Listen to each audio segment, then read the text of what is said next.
One of the questions that you talked about was kind of fitting in your holy hour. You talked a little bit about the daily schedule for the Franciscans, and then you talked about an example of you had a really long day. I think you guys were filming, and you were trying to figure out where you could fit in your holy hour, and you were leaning towards like, well, we might not have time, the practicality, all this stuff. And then one of your brothers said, yeah, it's going to be a really long day. We're going to need that prayer time. We'll need it to keep us going. And you kind of equate it to a marathon, that not praying would be like gearing up for a marathon, but saying, I don't have time to eat or drink because I've got a marathon to run, which when you put it in that way, you're like, yeah, it doesn't make any sense at all. So I don't know, talk to us a little bit about just the importance of prayer and how we can live that out as laymen and women. Yeah. Thank you. I think, and that it's the heart of our life, and it's the heart as like the friar. So we say, but it's also the heart of the life of the Christian is, like, it's just the reality is like prayer and like praying every day is not optional. Having a relationship with the Lord every day, that's literally, it's not optional. And, the Catechism uses like extremely strong language when they talk about it. They quote St. Alphonsus Liguori, and it says like, those who pray are surely saved, and those who don't are surely damned. And it's basically, it's like those who eat and drink will surely live, and those who don't eat and drink will surely die. It's like, it's just the spiritual life's the real life, and if it's not fed, then it dies. Like I share my own story. I didn't stop practicing the faith for that time in college out of like a very active choice, but it was because I just stopped praying. I just like kind of I just stopped feeding the spiritual life, and then slowly it died. And I feel this is what I feel like super strongly about this, and this is just kind of what I want to keep saying again and again and again is like the first battle we all have to fight as Christians is the battle to have some time of prayer every day. And there's a lot going on, but that like, again, that doesn't justify us not praying. It makes all the more important that we can be creative with it. What it looks like for me is going to be different than what it looks like for you. But it's got to be a part of our daily rhythm. And maybe just lastly, right? Because this does, it like totally gets me fired up, because we like, and I get it, but like we can spend so much time talking about other really important things, like even in the faith and learning all these lessons, all this sort of stuff. Yeah. But if we're not praying, all of this is like it's just out of order. And so I feel that super strongly.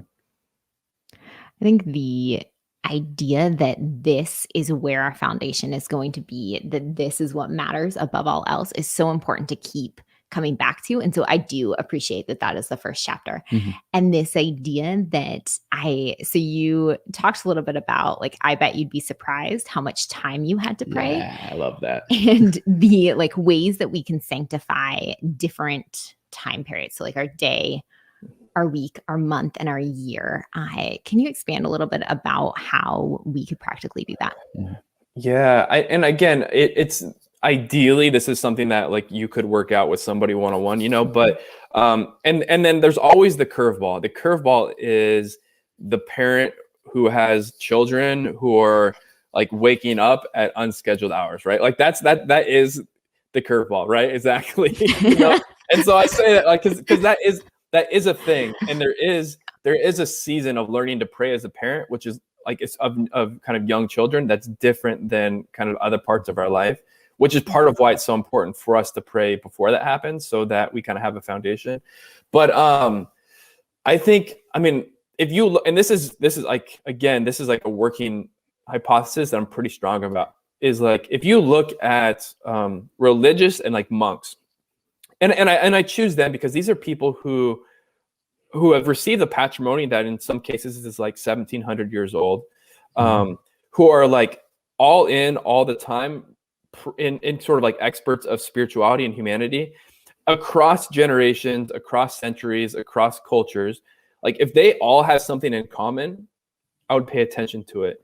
And one of the things that all of these groups, I don't think you'll find, you won't find one that doesn't have this in common, is they all begin their day with prayer. Like they all kind of like essentially are morning people. Like they all make the sacrifices and orient their schedules around getting like a privileged time of prayer in the morning. And so that could, like for us, that looks like 2.5 hours. Mm-hmm. For you, for the layperson, especially someone who's not praying, that could be 5 minutes. Mm-hmm. But that's like, if you're not praying to 5 minutes, like that's a beautiful first step. So that would be the encouragement. But I don't know, like as parents with young children, like what do you think of, like, when can you pray? Like, how does that work? I really think that also in looking at the tradition of the Liturgy of the Hours, the idea that we should have small breakouts throughout our day. And it's one of the things that I like constantly fought for was like an hour in the morning, and realizing that like is not gonna happen or be as fruitful because my kids like need my attention and they need breakfast and they're awake and like the world's melting down. And like, yes, I can sit there for 15 minutes easy and pray, but looking for like 2.5 hours, unrealistic. So how do I accomplish reorientating my day? Because even if I have that solid 15, 30 minutes in the morning on a miracle of a day, the reality that I am going to run out of grace and like of my orientation towards God, like God's grace is always there and always present. But the reality that I am going to run out of steam on my own, that Christ is going to have to fill in because I'm just going to offer empty hands by about 9 o'clock in the morning. And so this idea that I have to do these constant small breakouts. And so for me, realizing that 5 minutes at 9 a.m., 5 minutes at noon, 5 minutes at 1:15. I've only made it an hour. And then like to keep coming back intentionally. And so actually what went off when I was talking was my alarm telling me to pray.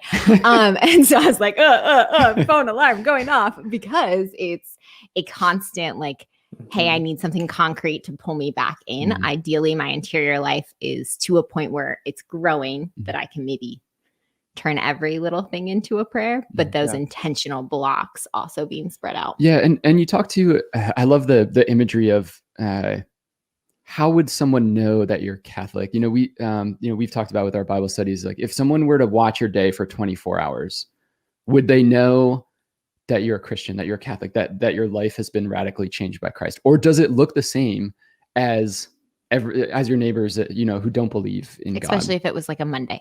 Yeah, especially if it's not Sunday. And so, but as just a word of encouragement to our listeners, it's important to realize too that your prayer life it's gonna look different from what you guys do. Now we can learn a ton of lessons from you guys, and I think that's super important. But it's also going to look different between your phases of life. So, whether you're in high school or college, or you're a young adult or young professional, or you're engaged, or you're just married, or you have kids, like those different phases of your life potentially could change how your prayer looks. But regardless, you're still going to have to fight to pray, because no one ever died of hunger from just being too busy to eat. Like we need that food. And so I guess just personally in our own life, we've found that I loved to pray in the morning. I loved to get up, when we were single or engaged, or when we were just married, and I would have breakfast and I would just pray. And that was kind of like my center, my life, and the rest of the day would go. And now we have 3 kids, and at any given time, one of them's up in the middle of the night, and then they all wake up at 4:45 and they're ready to go. And so it's very hard to get that peaceful time in the morning. So instead, I might, consecrate just a tiny bit of my morning, try to get 5 minutes in the morning, but then my true reflective prayer in the scriptures is at night, which in a way is not ideal. I don't prefer it that way, but that's the vocation that God has given to me right now. And then that potentially can change later on. So yeah, and I think it's important. It's like great, like there's a grace given to your particular vocation and the particular season of it, and so like if you're showing up later at night and like you're just tired and you can't put the same time and energy into it, like you're still there loving the Lord with all your strength, right? Like your strength isn't where you'd want it to be or where it might be early in the morning, but that's because of your fidelity to like what he has entrusted to you, which are your children, right? And so like what's most important in our sacrifice is that it's the sacrifice like that the Lord wants. Like it's not like you know what I mean? It's the Lord accepts the loaves and the fish. He accepts the 2 coins. You know, like as long as we just kind of give him our best, like sincerely, I think that's an acceptable sacrifice for sure.